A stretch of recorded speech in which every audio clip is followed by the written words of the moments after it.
ಧೈರ್ಯ ತುಂಬಿದ್ರು ಇದು ಖಂಡಿತವಾಗ್ಲು. ಯಾಕೆಂದ್ರೆ ನೋಡಿ ಇವನು ಓಕೆ ಮತ್ತೊಂದು ಬ್ರೇಕಿಂಗ್, ಸೈಫ್ ಅಲಿ ಖಾನ್ ನಿವಾಸದಲ್ಲಿ ಪೊಲೀಸ್ ವಿಚಾರಣೆ ಕೂಡ ನಡೀತಾ ಇದೆ. ಯಾಕಂದ್ರೆ ಅದು ಸಣ್ಣ ಅಪಾರ್ಟ್ಮೆಂಟ್ ಅಲ್ಲ. ಈಗ ನಾನು ನಿಮಗೆ ಅಪಾರ್ಟ್ಮೆಂಟ್ ತೋರಿಸ್ತೀನಿ ಯಾವ ಥರ ಇದೆ ಅಂತೇಳಿ. ಅಪಾರ್ಟ್ಮೆಂಟ್ ದೊಡ್ಡ ಅಪಾರ್ಟ್ಮೆಂಟ್ ಅದು. ಸೊ ಅಲ್ಲಿ ಬೇಕಾದಷ್ಟು ಇದ್ದಾರೆ. ಎನ್ಕೌಂಟರ್ ಸ್ಪೆಷಲಿಸ್ಟ್ ದಯಾನಾಯಕ್ ನಮ್ಮ ಉಡುಪಿ ಮೂಲದವರು ಸೇರಿದಂತೆ ಹಿರಿಯ ಪೊಲೀಸ್ ಅಧಿಕಾರಿಗಳು ಹಾಜರಾಗಿದ್ದಾರೆ. ಈಗ ಇದನ್ನು ಭಾಳ ಸೀರಿಯಸ್ ಆಗಿ ತಗೊಳುತ್ತೆ ಅಂತ ಅಂದ್ಕೊಂಡಿದ್ದೀನಿ. ಸೈಫ್ ಅಲಿ ಖಾನ್ ನಿವಾಸದಲ್ಲಿ ಪೊಲೀಸ್ ವಿಚಾರಣೆ ನಡೆಯುತ್ತೆ. ಎನ್ಕೌಂಟರ್ ಸ್ಪೆಷಲಿಸ್ಟ್ ದಯಾನಾಯಕ್ ಅವರು ಕೂಡ ಅಲ್ಲಿ ಇದ್ದಾರಂತೆ. ಸೈಫ್ ಅಲಿ ಖಾನ್ ಖ್ಯಾತ ಚಿತ್ರನಟ ಟೈಗರ್ ಪಟೋಡಿ ಅವರ ಮಗ, ಶರ್ಮಿಳಾ ಠಾಕೂರ್ ಅವರ ಮಗ, ಆಮೇಲೆ ಇತ್ತೀಚಿನ ಜನರಿಗೆ ಗೊತ್ತಿರುವ ಹಾಗೆ ಕರೀನಾ ಕಪೂರ್ ಅವರ ಪತಿ. ಅದಕ್ಕಿಂತ ಮೊದಲು ಇವರು ಯಾರು ಈ ಹಿಂದೆ ಕೂಡ ಅವರಿಗೆ ಮದುವೆ ಆಗಿತ್ತು. ಇರಲಿ, ಭಾಳ ಮುಖ್ಯವಾಗಿ ಇವರು ಟೈಗರ್ ಪಟೋಡಿ ಅವರ ಮಗ. ಟೈಗರ್ ಪಟೋಡಿ ಕೂಡ ನವಾಬ್ ಫ್ಯಾಮಿಲಿಯಿಂದ ಬಂದಂಥವರು, ಕ್ರಿಕೆಟರ್, ಕ್ಯಾಪ್ಟನ್, ಭಾಳ ಒಳ್ಳೆಯ ಹೆಸರಿದೆ ಅವರಿಗೆ. ನೋಡಿ, ಈಗ ಅವರ ಮನೆಯ ದೃಶ್ಯಾವಳಿಗಳನ್ನು ತೋರಿಸ್ತಾ ಇದ್ದೀವಿ. ಅಲ್ಲಿ ಬಹುಶಃ ಅದು ಇವರು ಇರ್ಬೋದು, ಅಲ್ಲಿ ಎನ್ಕೌಂಟರ್ ಸ್ಪೆಷಲಿಸ್ಟ್ ದಯಾನಾಯಕ್. ಇದು ಮನೆಯ ಮುಂಭಾಗದ ದೃಶ್ಯಾವಳಿ ನೀವು ನೋಡ್ತಾ ಇದ್ದೀರಿ. ನೋಡಿ, ಈ ಥರ ಇದೆ ಅಪಾರ್ಟ್ಮೆಂಟು. ಹೆಂಗೆ ಒಬ್ಬ ಒಳಗೆ ಬರ್ತಾನೆ? ಸೊ ನಮಗೆ ಡೌಟ್ ಕಾಡ್ತಾ ಇರುವಂಥದ್ದು ಈ ಲಾರೆನ್ಸ್ ಬಿಷ್ಣೋಯ್ ಕಡೆಯವರ. ಯಾಕಂದರೆ ಯಾವ ಕೃಷ್ಣಮೃಗ ಬೇಟೆಯಾಡಲ್ಪಟ್ಟಿತ್ತೋ ಆಗ ನಡೀತಾ ಇದ್ದ ಶೂಟಿಂಗ್ ಹಮ್ ಸಾತ್ ಸಾತ್ ಹೇ, ರಾಜಶ್ರೀ ಪ್ರೊಡಕ್ಷನ್ ಅವರ ಹಮ್ ಸಾತ್ ಸಾತ್ ಹೇ. ಯಾಕಂದರೆ ಸಲ್ಮಾನ್ ಖಾನ್ಗೆ ಭಾಳ ದೊಡ್ಡ ಹಿಟ್ ಸಿನಿಮಾವನ್ನು ಕೊಟ್ಟಿತ್ತು ಮೇನೆ ಪ್ಯಾರ್ ಕಿಯಾ, ಹಮ್ ಹಾಪ್ಕೆ ಕೋನ್. ಅದಾದ ನಂತರ ಹಮ್ ಸಾತ್ ಸಾತ್ ಹೇ. ಅದರಲ್ಲಿ ಮೊನೀಶ್ ಬೆಹಲ್ ಕೂಡ ಆ್ಯಕ್ಟಿಂಗ್ ಮಾಡಿದರು. ದೊಡ್ಡ ಇದಿರುವ ಸಿನಿಮಾ ಅದು, ಏನು ಸ್ಟಾರ್ ಕಾಸ್ಟ್ ಇರುವಂಥ ಸಿನಿಮಾ. ಈ ಫ್ರೀ ಟೈಮಲ್ಲಿ ಅವರು ಅಲ್ಲೇ ಕಾಡಲ್ಲಿ ಬೇಟೆಯಾಡಕ್ಕೆ ಹೋದಾಗ ಕೃಷ್ಣಮೃಗವನ್ನು ಬೇಟೆಯಾಡಿದರು ಅಂತೇಳಿ ಭಾಳ ದೊಡ್ಡ ಮಟ್ಟದಲ್ಲಿ ಕೇಸೆಲ್ಲ ನಡೆಯಿತು. ಸಲ್ಮಾನ್ ಖಾನ್ ಅದರಲ್ಲಿ ಪ್ರಮುಖವಾಗಿ ತುಂಬ ಸಲ ಕೋರ್ಟೆಲ್ಲ ಅಲೆದಾಡಬೇಕಾಗಿ ಬಂದಿತ್ತು. ಆ ಸಿನಿಮಾದಲ್ಲೇ ಸೈಫ್ ಅಲಿ ಖಾನ್ ಅವರು ಕೂಡ ಸಹೋದರನ ಪಾತ್ರ ನಿರ್ವಹಿಸಿದರು. ಸೊ ಹಾಗಾಗಿ ನಮಗೆ ಬರ್ತಾ ಇರುವಂಥ ಡೌಟು, ಇದು ಚಾಕು ಇರುತ್ತಾ, ಮನೆ ಕಳ್ಳತನ? ಯಾರು ಕೂಡ ಇಂಥ ಮಲ್ಟಿ ಸ್ಟೋರರ್ ಬಿಲ್ಡಿಂಗಲ್ಲೆಲ್ಲ ಮನೆ ಕಳ್ಳತನಕ್ಕೆ ಹೋಗ್ತಾರಾ? ಅಷ್ಟು ಈಸಿನಾ? ಸೇಫೆಸ್ಟ್ ಜಾಗ, ಅದು ಕೂಡ ಮುಂಬೈನಂಥ ಪ್ರತಿಷ್ಠಿತರಿರುವಂಥ ಜಾಗದಲ್ಲಿ ಹೆಂಗಿರಬೇಡ? ನೋಡಿ, ಅದೇ ಬಿಲ್ಡಿಂಗು, ಇದೇ ಬಿಲ್ಡಿಂಗ್. ಇದು ಬಾಂದ್ರಾದಲ್ಲಿರುವಂಥ ಬಿಲ್ಡಿಂಗ್. ರಾಜಮನೆತನದ ಅನೇಕ ದೊಡ್ಡ ದೊಡ್ಡ ಮನೆಗಳಿದೆ. ಒಂದು ದೊಡ್ಡ ಅರಮನೆ ಇದೆ ಯಾರಿಗೆ? ಸೈಫ್ ಅಲಿ ಖಾನ್ಗೆ. ಅದು ಇತ್ತೀಚೆಗೆ ಅವರು ಮತ್ತೊಮ್ಮೆ 800 ಕೋಟಿಗೆ ವಾಪಸ್ ತಗೊಂಡ್ರು. ಏನಿದು ಹೆಸರು? 800 ಕೋಟಿಗೆ ವಾಪಸ್ ತಗೊಂಡಿದೆ. ರಾಜಮನೆತನ, ನವಾಬ.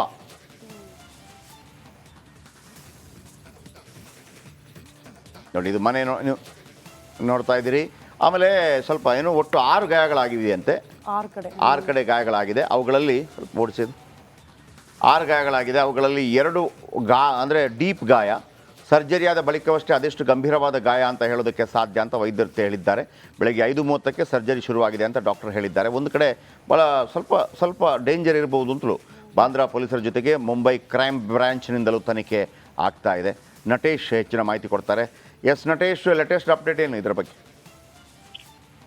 ಜಯಪ್ರಕಾಶ್, ಬಾಲಿವುಡ್ ನಟ ಸೈಫ್ ಅಲಿ ಖಾನ್ಗೆ ಚಾಕು ಇರಿತ ಪ್ರಕರಣ ಈಗ ಮೇಜರ್ ಟ್ವಿಸ್ಟ್ ಪಡೆದುಕೊಳ್ತಾ ಇದೆ ಅಂತಾನೆ ಹೇಳ್ಬೋದು. ಈಗಾಗಲೇ ಪೊಲೀಸರು ಈ ಒಂದು ಪ್ರಕರಣಕ್ಕೆ ಸಂಬಂಧಪಟ್ಟಂತೆ ಏನು CCTVಗಳನ್ನ ಚೆಕ್ ಮಾಡೋದಿರ್ಬೋದು, ಅದಕ್ಕೆ ಸಂಬಂಧಪಟ್ಟಂತೆ ಅವರ ಮನೆ ಕೆಲಸದವರನ್ನ ವಿಚಾರಣೆ ಮಾಡುವಂತಹ ಕೆಲಸವನ್ನ ಕೂಡ ಮಾಡ್ತಾ ಇರ್ತಕ್ಕಂಥದ್ದು. ಈಗಾಗಲೇ ಪೊಲೀಸರಿಂದ ಎಲ್ಲದ ವಿಚಾರಣೆ ಕೂಡ ನಡೀತಾ ಇದೆ ಎನ್ನುವಂತಹ ಮಾಹಿತಿ ಕೂಡ ಸಿಗ್ತಾ ಇರ್ತಕ್ಕಂಥದ್ದು. ಇದರ ಜೊತೆಗೆ ಎನ್ಕೌಂಟರ್ ಸ್ಪೆಷಲಿಸ್ಟ್ ದಯಾನಾಯಕ್ ಸೇರಿದಂತೆ ಹಲವು ಹಿರಿಯ ಪೊಲೀಸ್ ಅಧಿಕಾರಿಗಳು ಅವರ ಮನೆಯ ಬಳಿ ತೆರಳಿ ವಿಚಾರಣೆಯನ್ನ ಕೂಡ ನಡೆಸ್ತಾ ಇರ್ತಕ್ಕಂಥದ್ದು.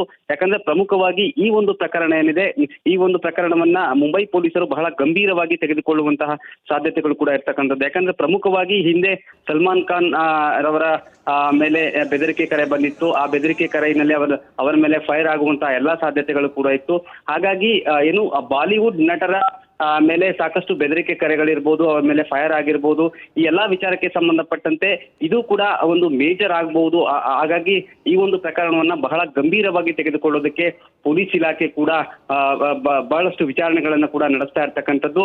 ಈಗಾಗಲೇನು ಸೈಫ್ ಅಲಿ ಖಾನ್ ಅವರ ನಿವಾಸದಲ್ಲಿ ಬಹಳ ಕಟ್ಟೆಚ್ಚರವನ್ನ ಕೂಡ ವಹಿಸಲಾಗಿರುವಂತದ್ದು. ಹಿಂದೆ ಕೂಡ ನಡೆದಂತ ಎಲ್ಲಾ ಘಟನೆಗಳನ್ನ ವಿಚಾರಣೆಯನ್ನ ನೋಡಿದಂತಹ ಸಂದರ್ಭದಲ್ಲಿ ಇದು ಕೂಡ ಅಂದ್ರೆ ಏನು ಸಾಕಷ್ಟು ಅನುಮಾನಗಳನ್ನ ಕೂಡ ಹುಟ್ಟು ಹಾಕಿರುವಂತದ್ದು. ಕೇವಲ ಕಳ್ಳತನ ಮಾಡ್ಲಿಕ್ಕೆ ಅಥವಾ ದರೋಡೆ ಮಾಡ್ಲಿಕ್ಕೆ ಸೈಫ್ ಅಲಿ ಖಾನ್ ಅವರ ಮನೆ ಮುಂದೆ ಬಂದಿದ್ರ ಅನ್ನುವಂತಹ ಪ್ರಶ್ನೆ ಕೂಡ ಎದುರಾಗುತ್ತೆ. ಯಾಕಂದ್ರೆ ಅವರ ಮೇಲೆ ಚಾಕು ಇರಿತ ಆಗಿದೆ. ಇದರ ಜೊತೆಗೆ ಅವರ ಮನೆ ಅಂದ್ರೆ ದೊಡ್ಡ ಮನೆ ಇರ್ತಕ್ಕಂಥದ್ದು, ಅವರೇನು ಸಾಮಾನ್ಯ ಮನುಷ್ಯರಲ್ಲ, ಅವರು ಕೂಡ ಬಾಲಿವುಡ್ ನಟರಾಗಿರೋದ್ರಿಂದ ಸಾಕಷ್ಟು ಸೇಫ್ಟಿ ಇರುತ್ತೆ. ಅದೆಲ್ಲವನ್ನ ಹೊರತುಪಡಿಸಿ ಯಾವ ರೀತಿ ಒಳಗಡೆ ಎಂಟರ್ ಆಗ್ತಾರೆ, ಆ CCTV ಫುಟೇಜ್ಗಳಿರ್ಬೋದು, ಆ ಸುತ್ತಮುತ್ತಲಿನ CCTV ಫುಟೇಜ್ಗಳಿರ್ಬೋದು, ಎಲ್ಲವನ್ನ ಕೂಡ ತನಿಖೆಗೆ ಅಂದ್ರೆ ಅದನ್ನ ಪಡೆದುಕೊಂಡು ತನಿಖೆ ನಡೆಸುವಂತಹ ಎಲ್ಲಾ ಕೆಲಸವನ್ನ ಕೂಡ ಪೊಲೀಸರು ಮಾಡ್ತಾ ಇರ್ತಕ್ಕಂಥದ್ದು. ಅಂದ್ರೆ ವಿವಿಧ ಆಯಾಮಗಳಲ್ಲಿ ಈ ಒಂದು ತನಿಖೆ ಇರುತ್ತೆ ಎನ್ನುವಂತಹ ಮಾಹಿತಿ ಕೂಡ ಸಿಗ್ತಾ ಇದೆ. ಯಾಕಂದ್ರೆ ಪ್ರಮುಖವಾಗಿ ಈ ಒಂದು ಅಟ್ಯಾಕ್ ಆಗ್ಲಿಕ್ಕೆ ಕಾರಣ ಏನು ಅನ್ನುವಂಥದ್ದು ಕೂಡ ಬಹಳಷ್ಟು ಕುತೂಹಲವನ್ನ ಕೆರಳಿಸಿರ್ತಕ್ಕಂಥದ್ದು. ಯಾಕಂದ್ರೆ ಇವರು ಈಗಾಗಲೇ ಏನು ಒಂದಷ್ಟು ವಿವಾದವನ್ನ ಕೂಡ ತನ್ನ ಮೈ ಮೇಲೆ ಹಾಕೊಂಡಿದ್ರು. ಅಂದ್ರೆ ಸಿನಿಮಾಗಳಲ್ಲಿ ಒಂದು ಕ್ಯಾರೆಕ್ಟರ್ಗಳೇನಿದೆ, ಈ ಒಂದು ಕ್ಯಾರೆಕ್ಟರ್ಗಳು ಒಂದು ಸಮುದಾಯವನ್ನ ದ್ವೇಷಿಸುವಂತಹ ಕೆಲಸಗಳನ್ನ ಕೂಡ ಆಗ್ತಾ ಇತ್ತು ಎನ್ನುವಂತಹ ಆರೋಪ ಇವರ ಮೇಲೆ ಇತ್ತು. ಹಾಗಾಗಿ ಸಲ್ಮಾನ್ ಖಾನ್ ಇರ್ಬೋದು, ಸೈಫ್ ಅಲಿ ಖಾನ್ ಇರ್ಬೋದು, ಶಾರುಖ್ ಖಾನ್ ಇರ್ಬೋದು, ಹಾಗೇನೆ ಕೆಲವೊಂದಿಷ್ಟು ನಟರ ಮೇಲೆ ಈಗಾಗಲೇ ಬೆದರಿಕೆ ಕರೆಗಳು ಬಂದಿದ್ವು. ಹಾಗಾಗಿ ಇವರಿಗೂ ಕೂಡ ಏನಾದ್ರು ಬೆದರಿಕೆ ಕರೆಗಳು ಬಂದಿತ್ತ? ಆತರ ಅಲ್ಲ ನಟೇಶ್, ಆತರ ಅಲ್ಲ. ಹಮ್ ಸಾಥ್ ಸಾಥ್ ಹೇ ಸಿನಿಮಾ ಮಾಡ್ತಾರೆ, ಏನು ಲಾರೆನ್ಸ್ ಬಿಷ್ಣೋಯ್ ಸಲ್ಮಾನ್ ಖಾನನ್ನು ಟಾರ್ಗೆಟ್ ಮಾಡಿದ್ದು ಕೃಷ್ಣಮೃಗ ಬೇಟೆಯಾಡಿದ ಕಾರಣಕ್ಕಾಗಿ. ಈ ಲಾರೆನ್ಸ್ ಬಿಷ್ಣೋಯ್ ಸಮುದಾಯ ಏನಿದೆ ಅದು ಕೃಷ್ಣಮೃಗಗಳನ್ನು ಒಂಥರ ದೇವ್ರ ಥರ ಟ್ರೀಟ್ ಮಾಡ್ತಾರೆ.